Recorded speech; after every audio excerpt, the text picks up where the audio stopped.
குடும்ப அட்டைதாரர்களுக்கும் பொங்கல் தொகுப்புடன் ரொக்கப்பணமாக ரூபாய் 1000 வழங்க வேண்டும் என்று எடப்பாடி பழனிசாமி வலியுறுத்தியிருக்கிறார். விவரங்களை தருவதற்காக நம்முடைய செய்தியாளர் ராஜகுமரன் இணைப்பில் உள்ளார். அவருடன் பேசலாம். ராஜகுமரன், வணக்கம். முழு விவரங்கள் என்ன பதிவு பண்ணலாம்? வணக்கம். தமிழ்நாடு அரசு பொங்கல் பரிசு தொகுப்பாக நேற்று முன்தினம் இரவு எவையெல்லாம் வழங்கப்படும் என்பதற்கான அறிவிப்பினை வெளியிட்டிருக்கின்றார்கள்.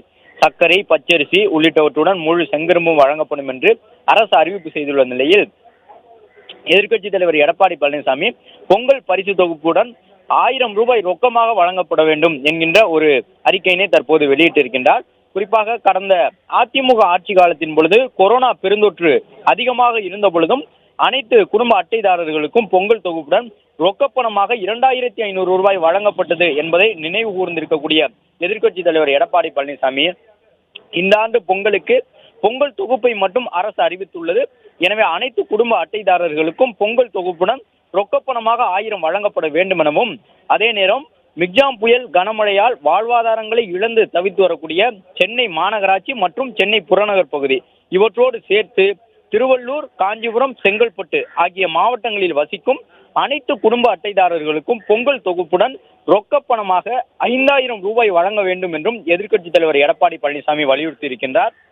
மேலும் எண்ணூர் முகத்துவாரத்தில் பரவிய கச்சா எண்ணெய் படலத்தால் வாழ்வாதாரம் பாதிக்கப்பட்ட மீனவர் குடும்பங்கள் அனைவருக்குமே பொங்கல் தொகுப்புடன் 5000 ரூபாய் ரொக்கப்பணமாக வழங்கப்பட வேண்டும் எனவும், திருநெல்வேலி, தூத்துக்குடி, தென்காசி, கன்னியாகுமரி ஆகிய மாவட்டங்கள் கனமழையால் பெரிதும் பாதிக்கப்பட்ட நிலையில் அந்த மாவட்டங்களில் இருக்கக்கூடிய 4 மாவட்டத்தின் அனைத்து குடும்ப அட்டைதாரர்களுக்கும் பொங்கல் தொகுப்புடன் ரொக்கப்பணமாக 5000 ரூபாய் வழங்க வேண்டும் எனவும் எதிர்க்கட்சித் தலைவர் எடப்பாடி பழனிசாமி தெரிவித்திருக்கின்றார். கடந்த ஆட்சி காலத்தில் வழங்கப்பட்டதை போன்று பொங்கல் தொகுப்புடன் கரும்பை விவசாயிகளிடமிருந்து நேரடியாக கொள்முதல் செய்ய வேண்டும் எனவும், இடைத்தரகர்கள் இல்லாமல் விவசாயிகளிடம் கரும்பை நேரடியாக கொள்முதல் செய்து கரும்புக்கான பணத்தை நேரடியாக விவசாயிகளுக்கு சென்றடையும் வண்ணம் அனுப்ப வேண்டும் எனவும் எதிர்க்கட்சித் தலைவர் வலியுறுத்தி இருக்கின்றார். பொங்கல் பரிசு தொகுப்புடன் 1000 ரூபாய் ரொக்கமாக வழங்கப்பட வேண்டும். சென்னை, திருவள்ளூர், காஞ்சிபுரம், செங்கல்பட்டு மாவட்டத்திலும், எண்ணூர் பகுதியிலும், திருநெல்வேலி, தூத்துக்குடி, தென்காசி, கன்னியாகுமரி மாவட்டங்களிலும் 1000 ரூபாய் அல்ல 5000 ரூபாயாக உயர்த்தி ரொக்கப்பணத்துடன் பொங்கல் பரிசு தொகுப்பை வழங்க வேண்டும் எனவும் அவர் வலியுறுத்தியுள்ளார்.